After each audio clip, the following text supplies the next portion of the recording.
প্রথমেই জানিয়ে দিব, অবশেষে সন্ধান পাওয়া গেল হাদির খুনির নিরাপদ আস্তানার। সেনাপ্রধানের সরকারি বাসভবনে খুনি ফয়সালকে পাওয়া গেল চাঞ্চল্যকর তথ্যভাস। ডাক্তার ইউনুস প্রকাশ্যে হুঙ্কার দিয়ে সেনাপ্রধানকে বহিষ্কার করে দিলেন। খুনিদের আশ্রয়স্থল হয়ে দাঁড়িয়েছে সেনাপ্রধানের বাসভবন। এতক্ষণ শুনছিলেন সংবাদ শিরোনাম, এখন থাকছে বিস্তারিত।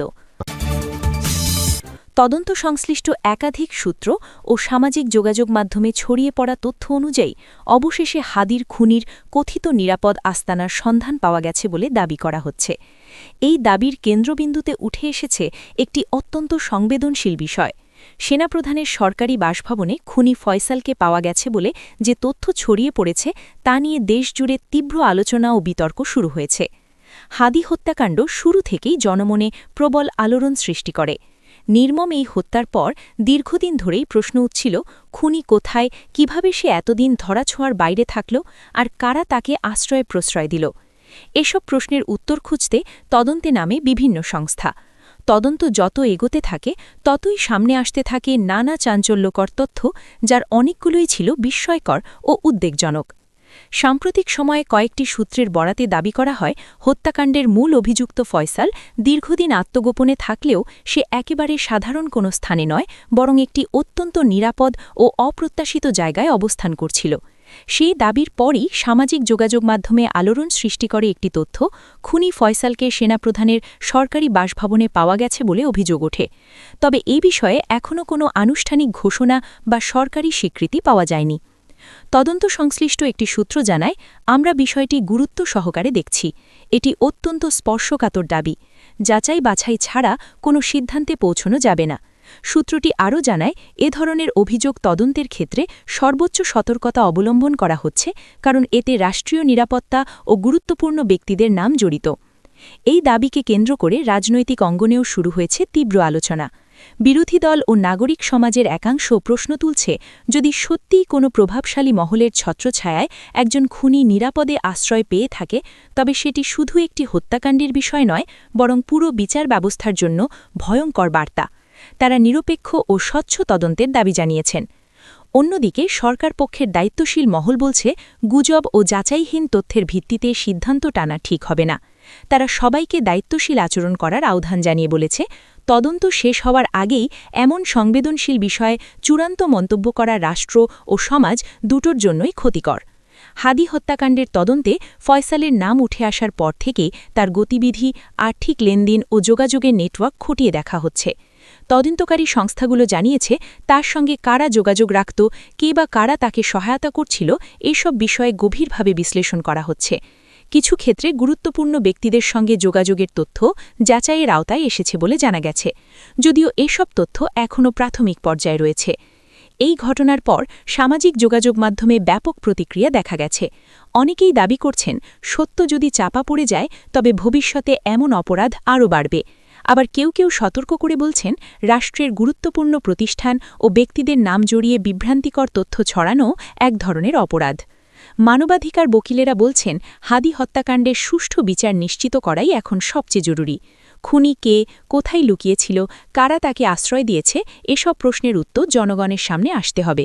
তবে সেই উত্তর আসতে হবে প্রমাণ, তদন্ত ও আইনি প্রক্রিয়ার মাধ্যমে, গুজব বা আবেগের মাধ্যমে নয়। সব মিলিয়ে সেনাপ্রধানের সরকারি বাসভবনে খুনি ফয়সালকে পাওয়ার দাবি সত্য হলে তা হবে দেশের ইতিহাসে এক অভূতপূর্ব ও ভয়াবহ ঘটনা। আবার যদি এটি ভিত্তিহীন প্রমাণিত হয়, তবে সেটিও হবে বড় ধরনের বিভ্রান্তি ছড়ানোর উদাহরণ। তাই এখন সবচেয়ে গুরুত্বপূর্ণ বিষয় হল নিরপেক্ষ, স্বচ্ছ ও দ্রুত তদন্ত। হাদি হত্যাকাণ্ড শুধু একটি পরিবারের শোক নয়, এটি ন্যায় বিচার, নিরাপত্তা ও রাষ্ট্রের দায়বদ্ধতার প্রশ্ন। তদন্তের চূড়ান্ত ফলাফল যাই হোক না কেন, জনগণ প্রত্যাশা করছে সত্যের পূর্ণ উন্মোচন এবং অপরাধীদের দৃষ্টান্তমূলক শাস্তি। এখন সবার চোখ সেই তদন্তের দিকেই। সত্য শেষ পর্যন্ত কোথায় গিয়ে দাঁড়ায়, সেটিই দেখার বিষয়। রাজনৈতিক অঙ্গনে নতুন করে তীব্র আলোড়ন সৃষ্টি করেছে একটি বিস্ফোরক গুঞ্জন ও কথিত বক্তব্য। সামাজিক যোগাযোগ মাধ্যম ও বিভিন্ন অনানুষ্ঠানিক সূত্রের বরাতে দাবি করা হচ্ছে, ড মোহাম্মদ ইউনুস প্রকাশ্যে সেনাপ্রধানের বিরুদ্ধে কঠোর অবস্থান নিয়েছেন এবং এমনকি তাকে বহিষ্কারের হুঁশিয়ারিও দিয়েছেন। অভিযোগের কেন্দ্রবিন্দুতে রয়েছে একটি গুরুতর দাবি। সেনাপ্রধানের সরকারি বাসভবন নাকি খুনিদের আশ্রয়স্থল হয়ে উঠেছে এবং সেখানে খুনি ফয়সালকে পাওয়া গেছে বলে কথিত তথ্য ছড়িয়ে পড়েছে। এই গুঞ্জনের সূত্র ধরে বলা হচ্ছে, ড ইউনুস নাকি এক বক্তব্যে গভীর ক্ষোভ ও হতাশা প্রকাশ করে প্রশ্ন তুলেছেন, যেই রাষ্ট্র তিনি ন্যায়, শান্তি ও মানবিক মূল্যবোধের ভিত্তিতে গড়ার স্বপ্ন দেখেছিলেন, সেই রাষ্ট্রই কি আজ খুনিদের নিরাপদ আশ্রয়ে পরিণত হয়েছে? যদিও এই বক্তব্যের কোনো আনুষ্ঠানিক ভিডিও বা সরকারি বিবৃতি এখনও প্রকাশিত হয়নি, তবুও দাবিগুলো ঘিরে রাজনৈতিক ও সামাজিক অঙ্গনে তীব্র বিতর্ক শুরু হয়েছে। সূত্রগুলোর দাবি অনুযায়ী ড ইউনুস নাকি বলেছেন, তিনি সারা জীবন শান্তি ও ন্যায়ের কথা বলে এসেছেন, সাধারণ মানুষের অধিকার, মানবিকতা ও নৈতিকতার পক্ষে অবস্থান নিয়েছেন। অথচ আজ যদি রাষ্ট্রের গুরুত্বপূর্ণ একটি সরকারি বাসভবনে এমন একজন ব্যক্তিকে আশ্রয় দেওয়া হয়, যার বিরুদ্ধে সাধারণ মানুষের রক্ত ঝরানোর অভিযোগ রয়েছে, তবে সেটি তার কাছে চরম বিশ্বাসঘাতকতার শামিল। কথিত বক্তব্যে তিনি নাকি প্রশ্ন তুলেছেন, এটা কি কোনো ষড়যন্ত্র যে একজন সাধারণ মানুষের রক্তে হাত রাঙানো ব্যক্তি কিভাবে রাষ্ট্রীয় নিরাপত্তার ছায়ায় আশ্রয় পায়? এমন প্রশ্নের মধ্যে দিয়ে তিনি শুধু একজন ব্যক্তির দায় নয়, পুরো রাষ্ট্রীয় ব্যবস্থার নৈতিক অবস্থানকে কাঠগড়ায় তুলেছেন বলে দাবি করা হচ্ছে। আরও দাবি করা হচ্ছে, ড ইউনুস সেনাপ্রধানের উদ্দেশ্যে বলেছেন, যখন একজন সেনা কর্মকর্তা বা শীর্ষ সামরিক নেতা একজন অভিযুক্ত খুনিকে প্রশ্রয় দেন, তখনই তিনি তার ইউনিফর্মের মর্যাদা হারান।